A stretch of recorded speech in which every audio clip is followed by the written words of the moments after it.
Question में क्या दे रखा है, starting at time t equals to 0 from origin with speed 1 metre पर सेकेंड, मतलब स्पीड दे रखी है 1 मीटर पर सेकेंड ओरिजिन पे.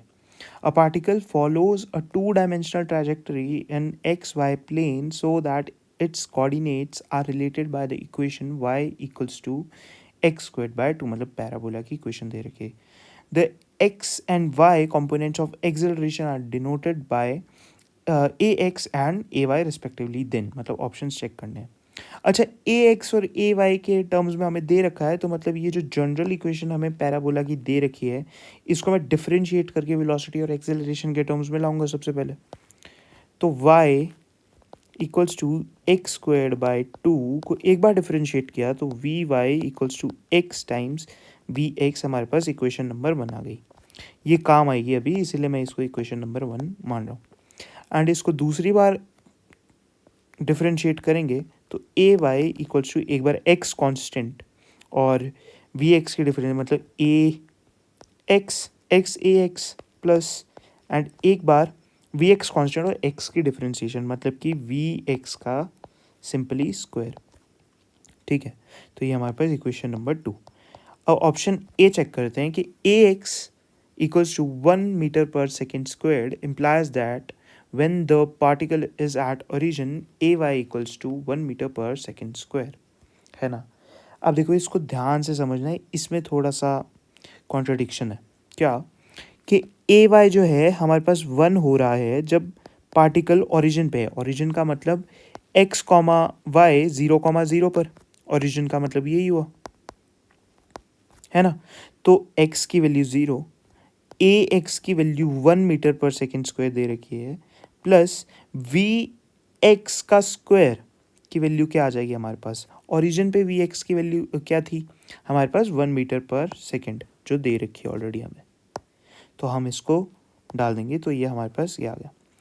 तो ए एक्स इक्वल्स टू 1 मीटर पर second square implies that the particle is at origin. When particle is at origin, A Y equals to 1 metre पर सेकेंड स्क्वायर. अब ए वाई की वैल्यू 1 तो आ रही है, पर इसमें थोड़ा सा कॉन्ट्रडिक्शन क्या है कि अगर मैं ध्यान से देखो, ए एक्स की वैल्यू ओरिजिन पे जो मर्जी रखूं, दुनिया की जो मर्जी रखूं वैल्यू, जैसे 2 3 4 5, ठीक है, चाहे करोड़ों भी रख दूं, तो भी ए वाई 1 ही आएगा, क्योंकि एक्स जो है साथ में 0 है ओरिजिन पे, है ना. तो ये बोलना कि A X equals to 1 metre पर सेकेंड स्क्वायर्ड इम्प्लाइज, मतलब ऐसा होगा ही होगा कि ए वाई इक्वल्स टू 1 मीटर पर सेकेंड स्क्वायर है, ये बोलना सही नहीं है. इसीलिए अगर मैं होता एग्ज़ाम में तो ये वाला ऑप्शन रॉन्ग करके आता है एंड इसे टिक नहीं करता, क्योंकि ए एक्स की वैल्यू चाहे जो मर्जी हो, ए वाई की वैल्यू 1 ही होगी ओरिजिन पे. ठीक है, तो फर्स्ट वाला ऑप्शन मैं नहीं करूँगा टिक, चाहे जो मर्जी बोले, but this is not correct according to मी.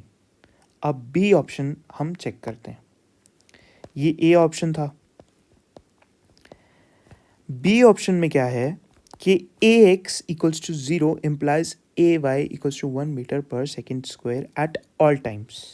मतलब फिर से सेकेंड वाला रिलेशन ही हम चेक करेंगे कि ए वाई जो है 1 हो जाएगा हमारे पास. 1 तो ऑब्वियसली, ये तो बिल्कुल करेक्ट है कि वी एक्स की वैल्यू हमारे पास 1 ही है, and A X equals to 0 कर रखा है. तो सेकेंड इक्वेशन में जब ए एक्स इक्वल्स टू 0 करें, चाहे एक्स 0 पे हो चाहे 3 पे हो, एट ऑल टाइम्स, मतलब कहीं पर भी हो, ये हमेशा 1 ही आएगा. तो बी इज़ कंप्लीटली करेक्ट. तो A Y equals to 1 metre पर सेकेंड स्क्वायर ही होगा बी के लिए, at A X equals to 0 and x belongs to real number. ठीक है, एंड अब सी वाला चेक कर लेते हैं, मतलब बी वाला हमारे पास सही आ गया. अब सी वाले में क्या दे रखा है कि at t equals to 0 particle velocity points in x direction. तो t इक्वल्स टू 0 पे हमारे पास x इक्वल्स टू 0 है एंड y इक्वल्स टू 0 है ना, first. And x equals to 0 है, बट हमें ये दे रखा है क्वेश्चन में कि वी एक्स जो है वो 1 होगा। स्पीड हमारे पास ओरिजिन पे 1 मीटर पर सेकेंड है। एंड y इक्वल्स टू 0 पर मतलब कि y में अगर हम डायरेक्शन में वेलोसिटी देखें तो वी वाई हमारे पास क्या आएगी। अच्छा, इसके लिए हम रिलेशन 1 लगा लेते हैं कि V Y equals to X V X की वैल्यू तो ओरिजिन पे 1 ही आएगी, बट x की वैल्यू 0 आएगी, तो इसका मतलब वी वाई 0 है। एंड ये वाली स्टेटमेंट भी सही है कि वेलोसिटी पार्टिकल्स वेलोसिटी पॉइंट्स इन एक्स डायरेक्शन, बिल्कुल सही बात है ना। तो सी वैल्यू भी हमारे पास सही है, सी ऑप्शन भी हमारे पास सही है, सॉरी, है ना। एंड डी ऑप्शन अब चेक करेंगे कि A X equals to 0 implies that at t equals to 1 second, angle between the particle's velocity and x axis is 45 degrees. अब जब ए एक्स इक्वल्स टू 0 हो जाए and at T equals to 1 second, ठीक है, अब हमें वी वाई चाहिए basically. तो वी एक्स की वैल्यू तो ऑब्वियसली 1 है ना। अगर x पता लग जाए हमें तो वी वाई की भी वैल्यू पता लग जाएगी, क्योंकि बेसिकली जो वेलोसिटी है हमारे पास उसके दो कंपोनेंट्स होंगे, एक वी वाई और एक वी एक्स, एंड वेलोसिटी एक वी यहाँ पर। अगर ये थीटा पता करना है तो V Y by V X चाहिए हमें, एंड वी वाई की वैल्यू अगर पता लग जाए और वी एक्स की वैल्यू तो हमेशा ही क्योंकि 1 है ना, तो वी वाई की वैल्यू पता लग जाए तो हमारा काम बन जाएगा, थीटा निकल जाएगा। एंड वी वाई निकालने के लिए फर्स्ट रिलेशन से एक्स की वैल्यू पता होनी चाहिए at T equals to 1 second. अब इसमें कोई फॉर्मूला नहीं लगेगा, बेसिक नॉलेज लगेगी। क्या कि V X equals to 1 metre पर सेकेंड है, एंड एक्स की वैल्यू चाहिए हमें, एक्स चाहिए हमें at T equals to 1 second. अब वेलोसिटी बेसिकली होती क्या है, मीटर पर सेकेंड, मतलब एक सेकंड में कितना मीटर चला वो ही वेलोसिटी होती है। एंड हमें यहाँ साफ साफ दे रखा है कि 1 मीटर चलता है एक सेकंड में, 1 मीटर पर सेकंड, ठीक है।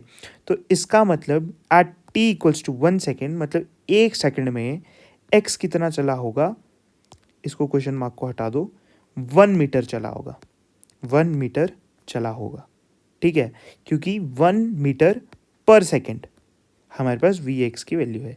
तो एक्स की वैल्यू हमें पता लग गई, तो वी वाई बेसिकली हमारे पास क्या आ गया, 1 ही आ गया।